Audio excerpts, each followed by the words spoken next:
आप सभी साथियों ने आज हमारी हड़ताल का 33वां दिन है और आपने जो संघर्ष किया, जो एकता दिखाई, जो साथ दिया, वास्तव में काबिल तारीफ है। भाइयों, इस हड़ताल के दौरान हमारे साथियों ने अनेक कष्ट झेले और आज 33वें दिन तक अपनी लड़ाई लड़ी।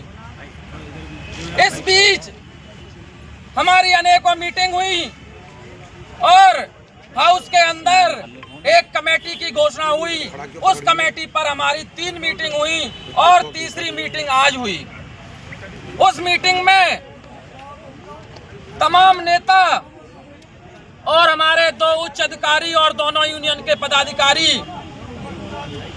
तीनों मीटिंगों में रहे और आज मीटिंग में सहमति बनी कि जो हमारी 27,000 सैलरी है उस पर कमिश्नर साहब के द्वारा मुख्यमंत्री महोदया जी को 7 दिन के अंदर पत्र लिखा जाएगा और उन्होंने अधिकतम 1 महीने का समय दिया है। साथियों, यह लिखित में पत्र हमारे पास है। यह आज जो हमारी हड़ताल के दौरान हमारे मेयर साहब, नेता सदन, स्टैंडिंग डैम्स कमेटी के चेयरमैन साहब, हेल्थ कमेटी के चेयरमैन और हमारे तमाम नेतागण आए, ये आपकी सबसे बड़ी जीत है जो मेयर साहब खुद चलकर 33वें दिन आपकी हड़ताल में आए। साथियों, इस बात को कम मत समझना और जो निर्णय लिया है, जिस समय निर्णय लिया है, बहुत सही निर्णय लिया है, इसमें कोई दो राय नहीं है। किसी भी साथी के मन में कोई बात नहीं आनी चाहिए। ये जो समय है, हमने अपनी लड़ाई में कोई कमी नहीं छोड़ी और 33वें दिन मेयर साहब को आकर हमारी हड़ताल में हमारे साथियों को जूस पिलाना पड़ा। हम धन्यवाद करते हैं मेयर साहब का और आशा करते हैं कि आपने जिन मांगों पर हमारी सहमति बनाई है उन्हें आप जल्द से जल्द पूरा करेंगे। साथियों, आप सभी साथी कल 1 नवंबर 2025 से सर्कल पर अपनी ड्यूटी ज्वाइन करें और किसी साथी की कोई तनख्वाह नहीं काटी जाएगी। छुट्टियों का भी जल्द से जल्द आदेश करने के लिए सहमति बनाई गई है।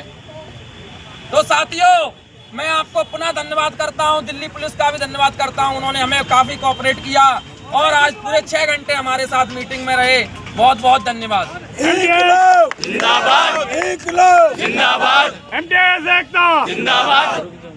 साथियों, आप लोगों ने एक इतिहास रचा है दिल्ली के अंदर और मैं एक एमटीएस कर्मचारी, हमारी बहनें देखो अभी तक भी खड़ी है रात तक, तो आप लोगों की हिम्मत की, हौसले के सभी ने त्याग किया, बलिदान किया, उस चीज़ के लिए आप लोगों को श्रेय जाता है। और दिल्ली के अंदर आप लोगों ने इतिहास रचा है। सीआईटीयू दिल्ली राज्य कमेटी लगातार आपका सहयोग करती रही और आगे भी निरंतर इस प्रकार का सहयोग रहेगा। मैं केवल जो सवाल आज यहाँ पर आए थे, मैं केवल उनके संबंध में ये कहना चाहता हूँ कि हमने 9 साल पहले यूनियन का गठन किया था। उसके बाद से ESI लागू करवाई गई, प्रोविडेंट फंड लागू करवाया गया, छुट्टियाँ लागू करवाई गई, मैटरनिटी लीव लागू कराई गई, बोनस लागू कराया गया, हर चीज़ हमने हासिल की पिछले 9 सालों के अंदर। और सबसे बड़ी चीज़ MTS PH का पद हासिल किया। हमारे को DBC बोला जाता था या CFW बोला जाता था, मगर आज हम केंद्र सरकार के कर्मचारी के समान पटल पर खड़े हैं और उसी आधार पर हम मांग कर पाए कि हमारे को 27,000 रुपये ग्रेड पे और वेरिएबल DA दिया जाए। तो ये और जो लिखित में लिया है, ये आप लोगों की एकता और आंदोलन का ही निष्कर्ष है, उसी का नतीजा है कि ये चीज़ लिखित में आई है। आज से 20 दिन पहले, 25 दिन पहले अधिकारी लिख करके देने के लिए तैयार नहीं थे, मगर आज 41 करोड़ रुपए आपके ऊपर वेतनमान में खर्च किया जाएगा, ये लिख करके दिया है। तो ये बहुत बड़ी बात है।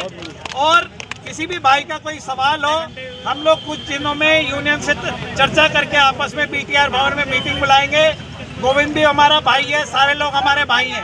आराम से बैठ करके ठंडे दिमाग से बात की जाएगी और आप सभी से निवेदन है धैर्य पूर्वक अपने अपने काम पे कल से लौटें। शुक्रिया साथियों। इंकलाब जिंदाबाद, इंकलाब जिंदाबाद। जो हमारे भाई अभी मैंने सुना कि आदेश की बात में थे, आदेश को लागू होने में भी समय लगता है। और जैसा कि हमारे परवेश भाई नेताजी ने लिख के दिया है, वो भी प्रोसीजर वही फॉलो होता जो प्रोसीजर अब फॉलो होगा। इसलिए धैर्य बनाए रखें। आपकी यूनियन पीछे नहीं हटी है। आपकी मांगों को मनवाने के बाद धरने को खत्म किया गया है। आप सब धैर्य बनाए रखें। जल्द ही इन सब चीज़ों के आदेश भी आप सबके समक्ष रखे जाएंगे। धन्यवाद। भाई हम भी यूनियन के साथ हैं। सारे साथ हैं भाई। कोई बात ना है, समझने की कोशिश करो।